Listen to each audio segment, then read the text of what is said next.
Human trafficking was very scary. It was very scary. When I say it was very scary, I mean, let me tell you a story. Yeah. There's Mr. Pedophile somewhere in the United States who has that desire for underage kids. He's a billionaire. Whatever that he wants, he gets. Then Mr. Pedophile is just scrolling through TikTok because he has all the money. Chances are drugs money, and it's a whole lot of it. He has it in liquid cash, he has it in Bitcoin, he has it in all ways you can think of. So Mr. Pedophile is just scrolling through TikTok. Boom, your 7-year-old daughter is dancing on TikTok. Remember, this is a pedophile. Looks at your daughter and be like, oh, the same way you would look at a woman on Instagram and be like, she's from space. Like, on how beautiful she looks, that's how they look at your child.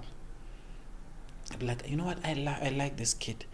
He just takes a phone and call and say, can you get me Team so-and-so to go bring me this child? When he takes a call and say, get me so-and-so, his chances are he's calling a group of maybe former U.S. Navy SEALs that were discharged on dishonorable behavior. Maybe in that squad of people he's calling, it's a Navy SEAL, wow. It's a Green Beret, it's probably former Delta Force, it's probably former maybe British intelligence. Yeah. Okay, I'm not saying those organizations are the ones exactly responsible, but I'm trying to draw the picture of the expertise of this person in terms of assault. And they could get, every country has their own version of this kind 100%, kind of CIA people, and stuff like that. Yeah, every country has its own version of that. So it could be someone from any country basically. But I'm just using this specific group because they are the ones that are mostly known worldwide. Let's say it's a group of 12 guys and they give them their assignment. They drop in South Africa in different days, probably using a different passport from wherever. In terms of organizing for visas and all these things, they've been given a budget of R1 million to bring in this child. Excuse me. You have posted that child by your real name and surname on TikTok. They take the very same real name and surname, they put it on Facebook, where you have checked in with a live location. They already know where you stay. Even if you didn't check in where you stay, I can take a picture and put it in some software. It can tell me where the picture was taken and when. So with that kind of information, it has just narrowed their search very, very close by. So they go to Protea Glen Kokasi where you stay, but they are realizing, nah man, we are too white. And the muscles and the tattoos are very scary. So let's get a local who can get us 1, 2, 3. And they just give the local 20,000 rands. Who is unemployed, by the way, with a wife that is hungry at home. And they are given 20,000 rands just to find out where this kid stays.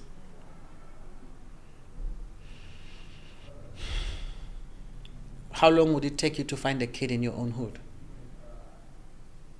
It wouldn't take you long. A couple of hours, I'm sure. I mean, like, basically. I'm paid 20K. Yes. So they already know where the kid stays. So now the actual commandos will just show up in a car and start surveilling the kid. Remember, there are 12. There's 2 that is going to be stationed at the house to see what time you leave and what time is what, how many people live in the house. There's the 2 that's stationed outside the school to see when the kid arrives and who brings the kids to school. There is the independent car that's going to be following when the one inside the yard leaves and then the other one takes over. They just surveil you for a week. So already they know where the father works. Sorry. Already they know where the father works. They know Yes. where the mother works. They know what time you guys leave, what time you guys They've come back. surveilled you for a week. They already know. They just have to decide on the day and the minute of the takedown.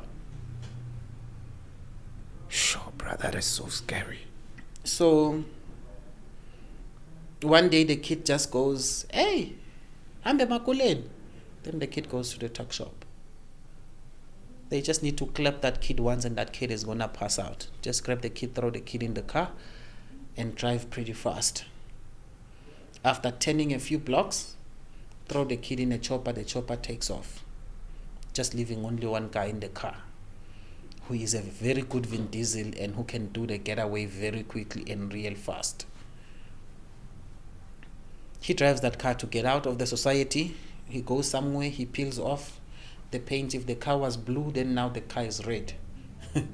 Change the number plates. Sure. He drives independently. The kid is on a chopper. Land the chopper somewhere. Now it's a question of getting the kid out of the country. They may take some injection from somewhere in Kruger National Park for the elephants and inject the kid. The kid is gonna pass out. I'm just using the injection as an example. As an example. But they can use an actual drug.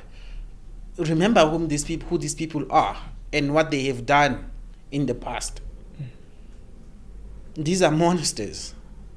These are people with experience human trafficking. Not really human trafficking. These are the people that their country entrusts them to say, so and so, we are entrusting you with pulling off this mission for this country here. And they could go and do it. They could go and do it without any fear.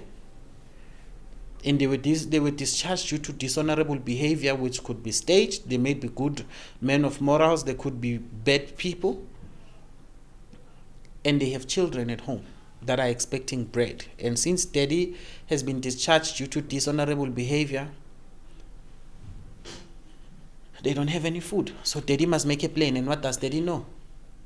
Violence. In your findings as a journalist, did you perhaps find out that sometimes these people can work with the police?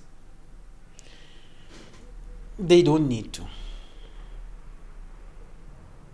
They don't need to. These are experienced guys that 5 of them can close the entire police station. Bruh.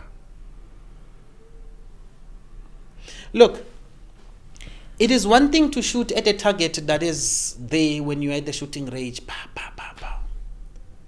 It is another to shoot at a moving target. It is another to shoot at a target that is shooting back at you. A totally different story shooting at a target that is in different formations that is closing in on you as well. It's not like the target is running away. The target wants you as well. Wow. Yes. They want you as well, and they are using the correct rifles for it, and there is nothing you can do about it. Imagine a group of 10 John Wicks looking for you. John Wick is even better. I don't find the guy scary. There is worse.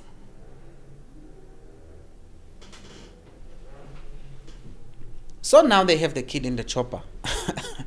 It's a question of what do we do now with the kid? After injecting the kid with whatsoever, they may just take a truck that transport oil or petrol from South Africa to another country. They cut off the tank of that truck. They squeeze the kid in and they weld it back and they put it back into the truck. It smells diesel and whatsoever. And the dogs are not trained to look for humans. They are looking for cocaine and they are looking for drugs. They are looking for guns. They are not looking for a human. The kid is out of the border. To where? To any country where they can actually fly off in an actual airport without any hassles, as long as they have paid. Then they land the kid wherever Mr. Pedophile wants the kid. Now they bring in psychologists to work the mind of the kid in a sexual state. That's a professional person. Yes. But the kid has shown any talent of As passing yesterday when I was coming from the office, these two girls, I think probably 12 or so, they were not dancing, they were twerking. You know, when someone dances or twerks, it's just only the backside that's moving. It's moving like it's disconnected from the body. Like you can literally tell Nicki Minaj has done a good job training these kids, and they are doing it better than her. I get you. They are 12. Yeah. They are 11. To me, when I look at